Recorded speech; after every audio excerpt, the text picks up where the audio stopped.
నీకు అన్నం లేక ఎన్ని రోజులు అవుతుందో అట్లా కనబడితే కూడా అలా మర్రి ఆ మర్రి కింద కూర్చొని నేను ముంగట అట్లా మర్రి వేసుకొని అత్త చెల్లె వెనకావతోటి నువ్వు ఉండు కవలం అన్నం నేను చెల్లె ఎన్ని రోజులు అవుతుంది నువ్వు అన్నం తినక గుక్కెన అన్నం నేను చెల్లె నేను ముంగట అవల కొట్టుకొని వస్తాను ఆవుల దాస్తావన్న మాత్రం ముంగట అవల దాకా చూస్తాను వేయండి పల్లాన ఒకటి బిడ్డ మధ్యాహ్నము మరి ఎటువంటి ఓ సెల్లెలా అన్నం తిని సెల్లే ఆగు అక్కడ ఊడల మర్రి కనబడుతుంది పక్కకే పారుతుంది చాలు ఆగు కాలు రెక్కలు శుద్ధి చేసుకొని అన్నం తినవన్న ఓలే ఆ యొక్క చెల్లె సర్వజనమ్మ ఆగు నాకు ఆకలి తంది అన్నం తింట నా వదినలు మంచి అన్నం పాలు పోసి పాయసాలంటిల్లా అని అన్నం పట్టుకొని కాడికి వచ్చింది కాలు రెక్కలు శుద్ధి చేసుకొని సద్ది మూట ఇప్పింది కదరా సద్ది మూట ఇప్పి నా వదిలు మంచి అన్నం పెట్టిందని ఆగో సద్ది మూట ఇప్పి ఆగో అన్నం కలిపి ఆగో ఆ బిడ్డ నోట పెడితే అరసోడు బియ్యములు అరసోడు ఉసుక కలిపి అన్న వండిల్లు పాపపు ముండలు నోట బుక్క పెట్టంగానే పల్లన్నాడవోలు ఓ దేవుడా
భగవంత మనం అన్నం తినంగా ఒక్క రౌతు గిట్ల మన పంటి కింద పడితే అన్నం తినలేము భగవంత మరి ఎటువంటి ఏనాడు మానవులు అంత అన్నం మీరు పొరుగులు నీళ్ళ వీని జీవులు అన్నం అని పంపిండు నాకు మంచి అన్నం పంపని ఇక నా బ్రతికే వ్యర్థము అని ఆడవిల్ల చూసినవా ముంచి 3 దోషిళ్ళ నీళ్లు తాగింది సెల్లల అన్నం తిన్నాక వెనక ఊళ్ళ రమ్మన్నాడు ముందట అన్నగాడు పోతాండు మరి ఆవులగాసే రామన్న మరి అన్నాని పిలిచింది ఆ సెల్లె మరి 4 అన్నలనేమో అన్నాని పిలిచిండు రావణ్ మరి ఆవులగాసే రావన్న మంద పెద్దగా అయింది ఒక్కడికి మంద ఆగలేదని ఆ సర్వజనమ్మను పాపం ముండలు అనగా పరాయుని పనికి పంపితే పైసలైతే మందెందుకు రావాలి మన పని మనం చేసుకుంటేంది బిడ్డ మీ అన్నలు లేరా ఆడిబిడ్డ నువ్వు అన్నలతో అటువంటి రావులగాస రావన్నతోటి ఆవులగాయమని ఆవుల కాడికి తోలిండ్రు కదా ముందట ఆవుల అన్న ఆవులగాస రావన్న పోతండి వెనక ఆవుల ఆడివిల్ల ఎర్రటి ఎండల్ల గుమ్మడి పండుగల ఉడుకుడుకు దుబ్బల్ల ఉత్తేనుడల్ల ఎన్నడు పని చేసింది కాదు ఎండ మావుల ఆ బిడ్డకు తెలవది ఎర్రటి ఎండల్లనోయమ్మా ఆవులు ఎంత ఉరుకుతా అంత ఉరకాలి భగవంత జడివాన నది సాగరా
అటువంటి ఎర్రటి ఎండలు కొడతాయి దూపాల కాగలేక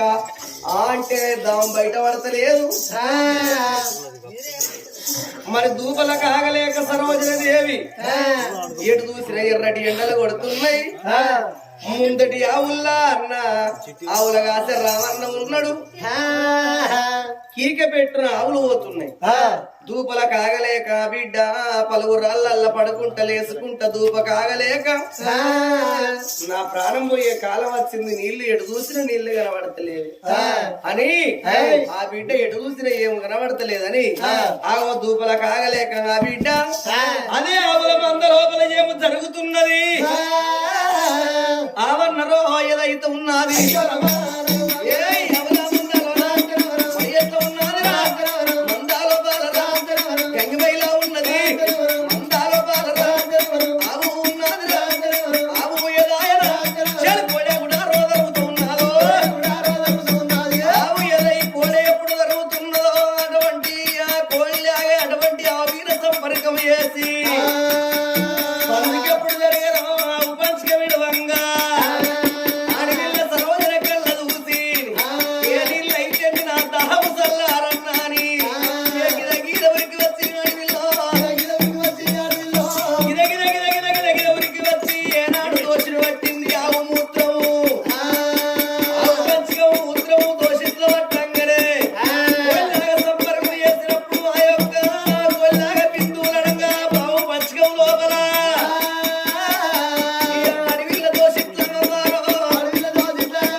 నాకు దూపలైనాయి కాబట్టి అందుకే నా కడుపులా గోమంట మండుతుంది అనుకున్నది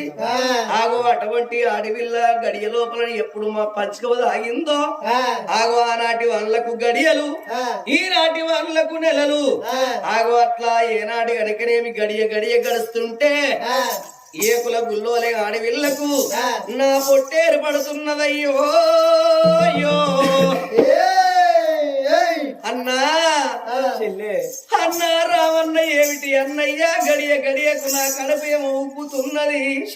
నా కడుపులో కావినా మోవినా కరణపి సాధారణ అన్నో ఇక బతుక ఇక బతుక ఇక బతుక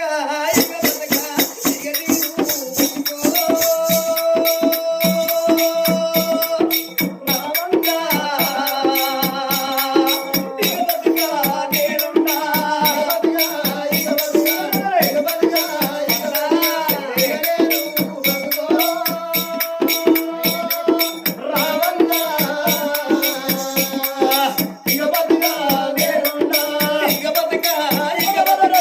ఇక ఇక బతుక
అంటే అన్న నడవ తరముగా అది నాకు ఏకుల గుల్లోల పొట్టేరు పడుతుంది అన్న అడవి లోపల కావిన మోవిన కర్ణ పిశాస ఏమిటి విచిత్రము అన్న ఇక నేను బ్రతకలేను అన్న ఎన్న అర్థమంటే నడవ తరముగా అది నా ప్రాణం పోతుందా అని చెట్టు కింద కూర్చున్నది సరోజనా దేవి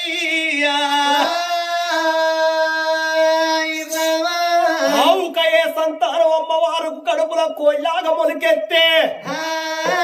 బీరకాయ సన్నం బిరున పొట్టేరు పడుతుంది నడద్దామంటే నడవత్తలేదు రావన్నకు గుండెలు గుబెల్లు అన్నాయి కార్యాలు జల్లు అన్నాయి రేపు లోకం మంచి మాట అంటారో చెడు మాట అంటారో చెరువును ఎముకుడున్నది షేదబాయిని ఎముకుడున్నది కానీ లోకం నోరు మూయించిన ఎముకుడు లేదా